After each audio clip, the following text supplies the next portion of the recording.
Dobar dan, dobrodošli u emisiju Intervju Instituta za političke studije. Naš današnji sagovornik je dr. Vladan Petrov, redovni profesor Pravnog fakulteta Univerziteta u Beogradu i sudija Ustavnog suda Republike Srbije. Profesor Petrov je od 2013. godine bio zamenik, a 2021. godine je imenovan za srpskog člana Venecijanske komisije Saveta Evrope. Glavni je urednik časopisa Arhiv za pravne i društvene nauke. Dobar dan, dobrodošli još jednom. Dobar dan, hvala na pozivu i hvala, izuzetno mi je drago da budem gost u vašoj emisiji, a pre svega emisiji koju organizuje Institut za političke studije sa kojom imam ovako tradicionalno dobre odnose, profesionalne i prijateljske. Hvala vam najlepše na tome. Pa hajde da počnemo i da vidimo kakvo je vaše mišljenje u vezi sa ustavnim pravom danas, odnosno da li je prva četvrtina 21. veka dovela do preobražaja ustavnog prava? Vidite, govoriti o preobražaju u vreme koje je ovako dinamično, ovako sadržajno kao što je današnje, svakako je notorna stvar. Sve se menja, pa se samim tim menja i ustavno pravo.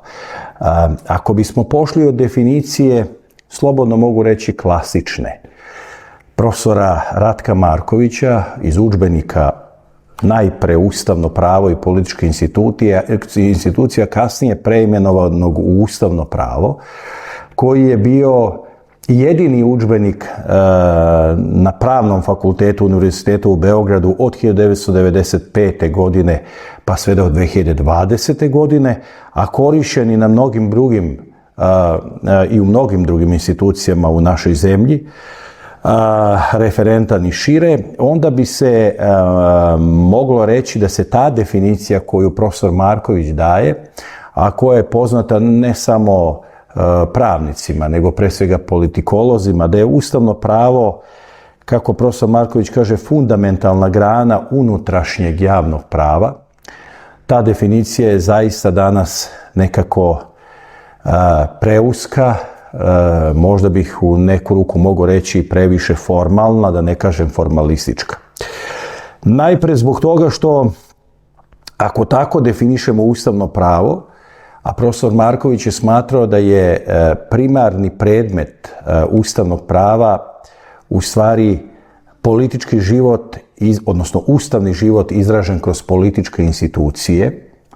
Da budem konkretan, to su parlament, vlada, šef države. Takvo jedno definisanje ustavnog prava danas bi bilo preusko iz prostog razloga što se ustavno pravo znatno obogatilo i proširilo već od druge polovine 20. veka, a naročito u ovoj prvoj, da kažemo četvrti 21. veka. Dovoljno je samo spomenuti instituciju Ustavnog suda, čiji sam i ja član. Danas ćete vrlo često čuti od profesora ustavnog prava da je ustavno sudstvo srce ustavnog prava. Krajem 19. i dobrim delom 20. veka vi biste to možda mogli da čujete za instituciju parlamenta. I ja ne bih želeo da previše idemo od teme, ali možda je to važno jer je nekako sve prisutno i aktuelno iz dana u dan, a to je pitanje zašto parlament više nije centralna institucija. Dodajmo centralna politička, odnosno institucija koja donosi najvažnije strateške političke odluke. Neko će reći zbog toga što on to nikada nije ni bio, osim u teoriji predstavničke demokratije prve polovine 20. veka. Neki će reći zbog toga što je vlada postala toliko dominantna da je praktično i nemoguće govoriti o nekom odnosu ravnoteže između vlade i parlamenta, iako opet u klasičnoj teoriji bi trebalo da je parlament taj koji je pretežniji i da on barem pošto bira vladu nju i kontroliše, ali nije samo zbog toga. Evo recimo i zbog toga je što se bar u razvijenim zemljama, takozvanim stabilnim demokratijama, ja upotrebljavam ovo i za takozvanim stabilnim demokratijama jer moramo biti svesni da se i u tim zapadnim demokratijama dešavaju ozbiljne promene.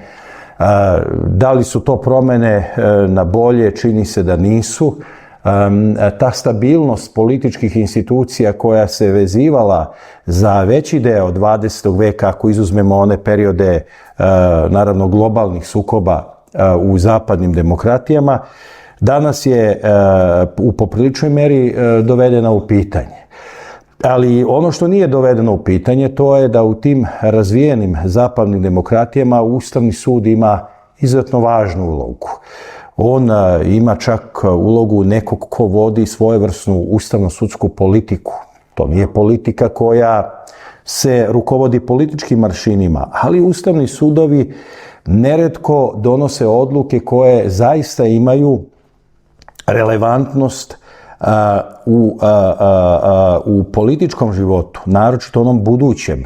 Dakle, nekada kroz odluke Ustavnog suda, Ustavni sud daje smernice, preporuke, a nekada i više od toga, upravo ovim političkim organima. Dakle, definisati ustavno pravo danas kao naučnu granu ili disciplinu i pravnu granu koja se bavi isključivo političkim institucijama, bilo bi zaista pogrešno. Drugo, i na to bih želeo da ukažem, poznavaoci međunarodnih prilika znaju da je već dugi niz godina pa i decenija na širem prostoru aktuelan proces internacionalizacije i proces globalizacije. Ovaj proces internacionalizacije unutrašnjeg pa i ustavnog prava svakako ima svoju pozitivnu konotaciju i svoje utemeljenje ima ili bi bar trebalo da ima u poveljama i najvažnijim međunarodnim dokumentima, počev od Povelje Ujedinjenih nacija, ali i u drugim važnim dokumentima, recimo Univerzalna ili Opšta deklaracija Ujedinjenih nacija o ljudskim pravima i tako dalje. Internacionalizacija ustavnog prava je omogućila i da se ustavno pravo na neki način dogradi tako što se određeni principi i vrednosti koji su univerzalni unose i ustavno verifikuju kroz promene ustava, kroz donošenje novih ustava koji vode računa o određenim vrednostima koje bi trebalo da budu podjednake za celokupno čovečanstvo. Kada govorimo o vladavini prava, mi nećemo danas govoriti samo o vladavini prava kao sistemu određenih pisanih i nepisanih pravila koji ograničavaju državnu vlast, iako je to jedan aspekt vladavine prava. Trebalo bi barem da govorimo i o poštovanju nekih univerzalnih principa i vrednosti kao što su pravna jednakost među građanima sveta, ali također i među državama članicama. Trebalo bi također da govorimo, na primjer, i o zaštiti i podjednakom vrednovanju teritorijalnog i opšte državnog suvereniteta svake države članice. Trebalo bi da govorimo i o jednakom poimanju zaštite teritorijalnog integriteta svih država. Naravno, kažem, trebalo bi, ni kroz istoriju nije često bilo tako, ali ne bismo mogli da kompariramo ono što je bilo pre dva ozbiljna velika svetska sukoba i ono što je usledilo posle. Činilo se da se čovečanstvo nekim vrednostima naučilo, da je jako istrpelo na globalnom nivou i da ne bi trebalo da se tako ozbiljne greške ponavljaju. Sad naravno živimo u doba kada je u stvari ovaj drugi proces, i da kažem i o tome nešto, globalizacija, koji nikada nije imao preterano pozitivno značenje, ali nije morao da dobije ni skroz negativno značenje. Ali je ta globalizacija preovlađujuće sada se pokazala negativnom, jer je ona naročito sa razvojem i svih ovih savremenih tehnologija, interneta i ostalo, dovela do jednog pojednostavljivanja života u svetu, njegovog unifikovanja, stvaranja jedne, rekao bih, čak i veštačke monotonije i uniformnosti, naročito izražene, to svi znamo, posle pada Berlinskog zida, sloma realsocijalizma, Sovjetskog saveza i definitivnog nastanka unipolarnog sveta. Globalizacija se tada pokazala u svom žešće negativnom obliku i ona je svakako imala i negativne posljedice na razvoj ustavnog prava, jer se nekako pojednostavljeno počelo govoriti, i ne samo govoriti, nego insistirati na tome da nacionalni ustavi treba da se prave prema nekim šablonima napravljenim negdje drugde.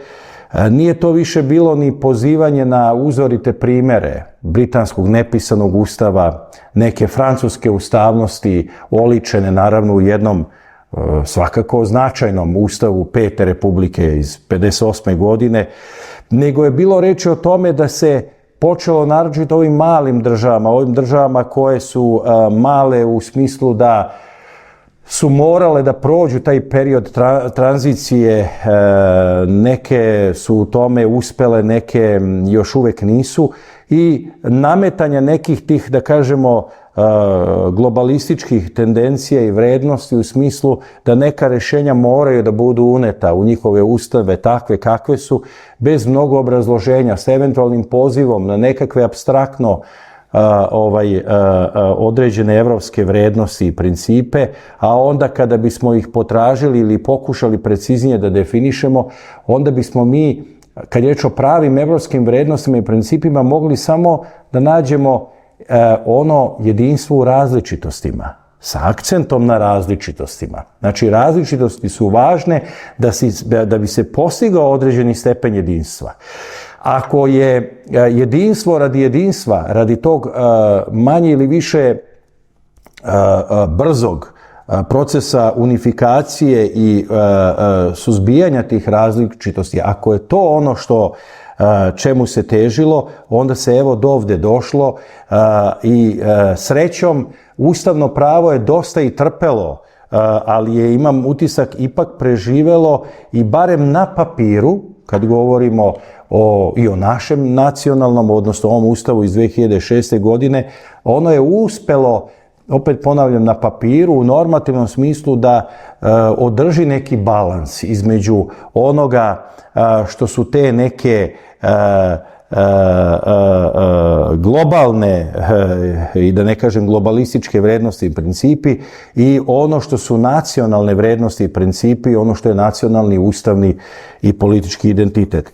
I da ne dužim previše u odgovoru na ovo prvo pitanje, ja bih skrenuo pažnju i na nešto što bi svakako onima koji budu slušali ovu emisiju bilo naročito važno, to je ustavno pravo u onom svom klasičnom smislu nije izgubilo od aktuelnosti. Kad kažem u klasičnom smislu, govorim o tome da i danas postoji izuzetno velika potreba, ne samo za naučnim istraživanjem, nego i za gotovo svakodnevnim objašnjavanjem, pa rekao bih i dodatnim edukovanjem običnih građana, pogotovo kada je reč o nekim pojmovima, o nekim institucijama, o nekim pojavama, o nekim mehanizmima za koje smo mislili da im barem mi koji smo stručnjaci ili malo šira publika znaju značenje. Naprimjer, da ne ulazim previše u političku svakodnevicu, ali primjera radi šta je ostavka, šta je politička odgovornost, šta je krivično pravna odgovornost nosilaca visokih javnih funkcija, šta je izglasavanje nepoverenja vladi i zašto se u javnosti mešaju, a to nije baš sve jedno i terminološki samo pogrešno, zašto se mešaju pojmovi pitanje poverenja vladi i predloga za izglasavanje nepoverenja vladi, koje su pravne posljedice ostavke ministra. Kada je ministar koji je podneo ostavku zaista prestao da bude ministar? Imunitet narodnih poslanika. Mi mislimo da je o tome sve već napisano, ali evo pre nekoliko dana imali smo jednu odbranu doktorata starijeg kolega, iskusnijeg kolega, koji je pokazao da se mnoga pitanja u vezi sa tim klasičnim ustavno-pravnim institutima danas tek otvaraju, da na mnoga nije dat odgovor imajući u vidu da živimo u to digitalno, virtuelno doba društvenih mreža, gde, pazite, ono realno ostvarivanje ljudskih prava dolazi, hajde da upotrebim nešto jaču reč, u sukob sa tim virtuelnim ostvarivanjem. Postavlja se pitanje odnosa između sloboda i prava i odgovornosti i realizacije te odgovornosti. Ne može tu više ni Ustavni sud, čak i da je najdelotvorniji i najefikasniji organ da obezbedi punu zaštitu. Jednostavno, zaštita mora da se ostvaruje na svakom nivou, čak i na nivou običnih građana, njihovim učešćem, ali i da tu previše ne ulazim u politiku, ali svakako ne učešćem kroz ulicu, nego učešćem kroz institucije. Uostalom, ustavno pravo koliko god da je i promenilo svoj karakter, ono nije prestalo da bude pravo i nije prestalo da bude disciplina koja se bavi institucijama. Kojim institucijama? Ustavnim, a ne neustavnim, vanustavnim institucijama. Evo, toliko otprilike, o tome bi moglo sigurno samo posebna emisija o ovom vašem pitanju da se posveti. Sasvim sigurno, profesore Petrov, to je uvek aktuelno pitanje, a naročito u ovim, ajde da kažemo, savremenim vremenima u kojima imamo baš puno izazova i političkih i društvenih i svakakvih drugačijih. Imamo, ja ću o tome govoriti verovatno kasnije, ali samo u 2 rečenice. Ja apelujem i na ovaj način, a i često kroz moje tekstove u dnevnim novinama, da je potrebno da se veći broj ljudi iz sveta nauke uključi u komentarisanje našeg političkog i javnog života kroz naučnu argumentaciju, ali dovoljno pitku da običan građanin to razume. To je taj društveni angažman koji je važan. U suprotnom, šta vredi ta izvanredna doktorska disertacija? Ona će biti citirana, jer je to danas također mnogo važno, naročito mlađim naučnicima i napredovanje i tako dalje. Ali da li ona može da da vrlo konkretne odgovore na neke od događaja i pojava današnjice? Zadatak je nauke i naučnih poslanika da naprave taj rizik. Ne samo da učestvuju u kritikovanju stvarnosti kao takve, nego i u njenom objašnjavanju. Hvala vam na tome, pa upravo i ovde kod nas na institutu se često trudimo i koliko god je moguće da nauku približimo građanima, a ne da nauka bude neka izolovana oblast delovanja koja je hermetički, da tako kažem, zatvorena. Pa upravo mislim da je vrlo važno da nam malo više približite koje su to karakteristike dobrog, a koje velikog ustava, a o nekim velikim ustavima ste već u prvom delu i govorili. Pa, nadovezujemo se u stvari na prethodno pitanje i možda na ono što nisam stigao da kažem u vezi sa tim prvim pitanjima. To je da kad reč o ustavnom pravu i danas je prvi, osnovni, najvažniji izvor tog ustavnog prava Ustav. To je nesporno i verovatno se nikada to neće promeniti.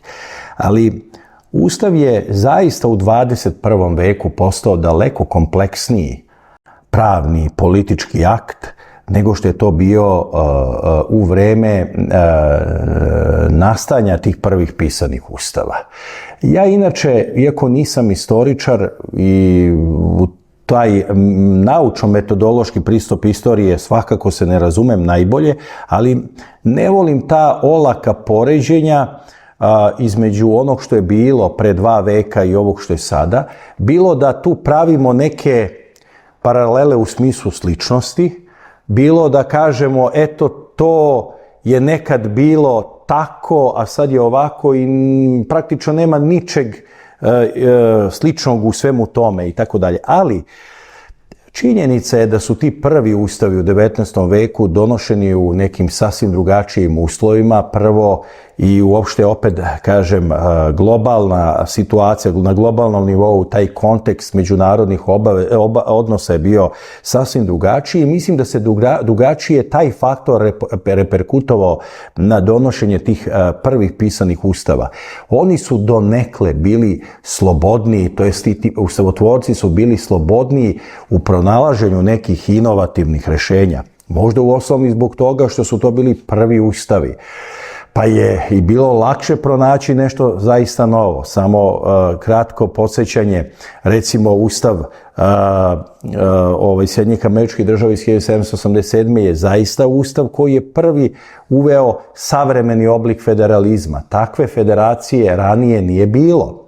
Ili recimo predsjednički sistem koji u velikoj meri je ostao vezan za Sjedinjene Američke Države i često se i danas, 2,5 veka kasnije, u našoj javnosti malo pogrešno tumači i poistovećuje sa parlamentarnom demokratijom evropskog tipa.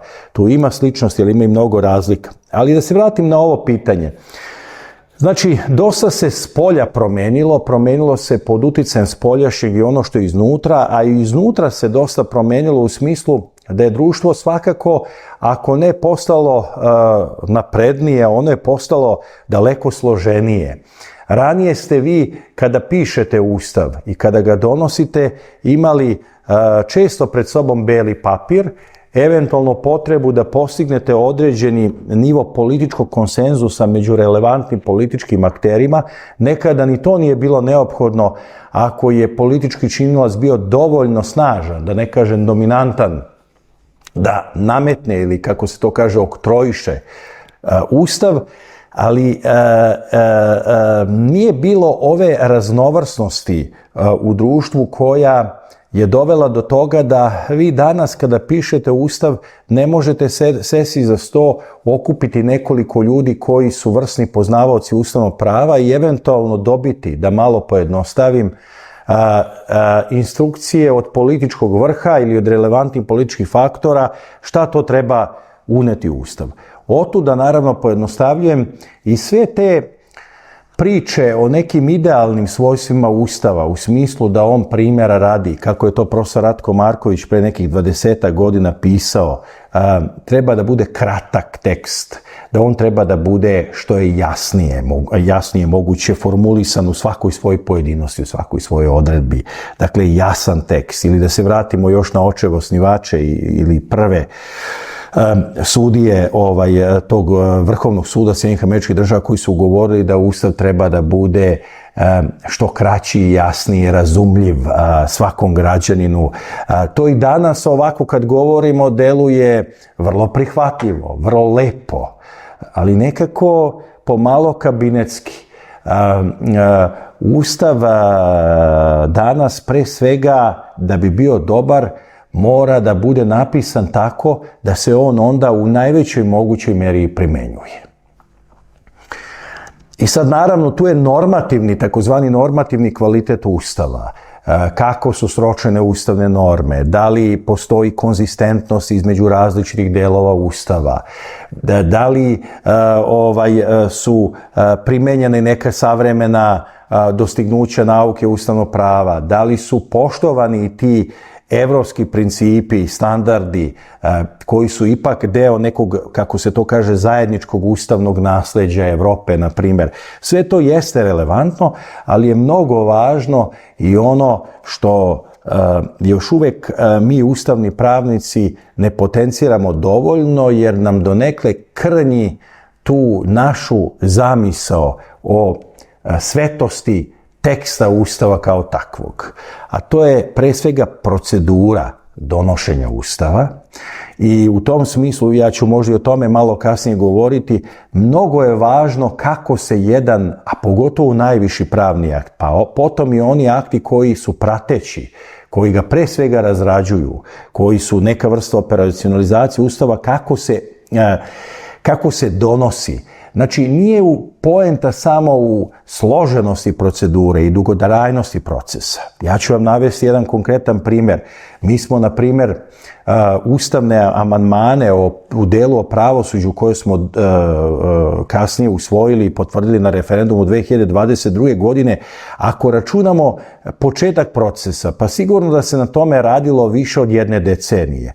Ili barem negdje tamo zvanično u nekim pripremnim radnjama od 2013. 14. kada je doneta ta nacionalna strategija za reformu pravosuđa i tako dalje. Ali efektivno to je rađeno znatno kraće. Međutim, ono što je bilo važno i što je istovremeno bila pozitivna strana kod tih amandmana, a s druge strane bilo i zamjerki u tom istom smislu, bilo je što smo mi zaista tada imali priliku da se čuje i nauka, što smo imali priliku da pozovemo što širi krug takozvanih stakeholdera, dakle onih koji nisu samo nosioci vlasti, nego određene mere političkog i društvenog uticaja, civilnog sektora i tako dalje. I oni su zaista u dobroj meri učestvovali. Nisu učestvovali svi, nisu učestvovali i partije opozicije. Zašto nisu, to je pitanje. Ali šta je postignuto? Postignuta je jedna dobra mera ipak konsenzusa, koja je onda ne samo pro forma ocenjena pozitivno i od ovih evropskih institucija na evropskom putu, nego i suštinski, jer oni nisu mogli da kažu da smo mi te promene napisali preko noći ili da smo ih negde onako, što kaže naš narod, ispod žita provukli. Bila je jedna ozbiljna javna rasprava koja je ipak omogućila mnogima da kažu svoje, a opet dovoljno usredsređena, da se ne rasplinemo, jer to je i naš isto i mentalitetski problem. Vidite, i tu hoću da odgovorim na ovo drugo pitanje. Veliki ustavi nisu ustavi koji su donošeni tako da se sve radi pod konac. Onako kako neki profesor ustavnog prava ili bilo ko, pa čak i Venecijanska komisija zamišlja uvek da bi trebalo. Dakle, tu uvek bude i nekih propusta i nečega što se u životu dešava, što su normalne, uobičajene ili manje uobičajene greške, ali je bitno da se na tome dosta usredsređeno radi i da se zaista radi sa namerom da se nešto promeni, a da bi se promenilo na bolje potrebno je da što veći krug zainteresovanih subjekata u tome učestvuje, u krajnjoj liniji na to pristane. I onda kad vi dobijete takva normativna rješenja, imate dobru pretpostavku da će se ona u praksi primjenjivati. I evo posljednji primjer, vidite, recimo dobar ustav. Da li bi bilo dobro da smo ostavili da sudije koje se prvi put biraju na funkciju budu birane u Narodnoj skupštini? Mnogi su smatrali da bi to bilo dobro, ali vidite, to bi onda značilo da mi inače jedno višedecenijski degradirano sudstvo dodatno potisnemo i stavimo pod okrilje politike. Ovako, mi smo ovakvim jednim rješenjem, što je struka jako pozdravila, dali mogućnost struci da se dobrim delom, ali ne dominantno pita i oko izbora sudija i oko prestanka njihove funkcije i o mnogim drugim pitanjima. Doprineli smo i da se pitaju neki drugi, a ne samo sudije, nego istaknuti pravnici iz redova profesora, naučnih istraživača, univerziteta, akademije, što je također bilo podržano upravo od tih faktora. Od koga nije? Pa nije bilo podržano od nekih političara. Od kojih političara? Od onih iz opozicije, ne svih naravno, koji su jednostavno takvo rješenje gledali samo kroz prizmu nekih svojih aktualnih političkih interesa. Nisu na vlasti, pa nećemo to da podržimo. Ili onih koji su bili na vlasti, ali su shvatali da će sa takvim promjenama da određene privilegije izgube.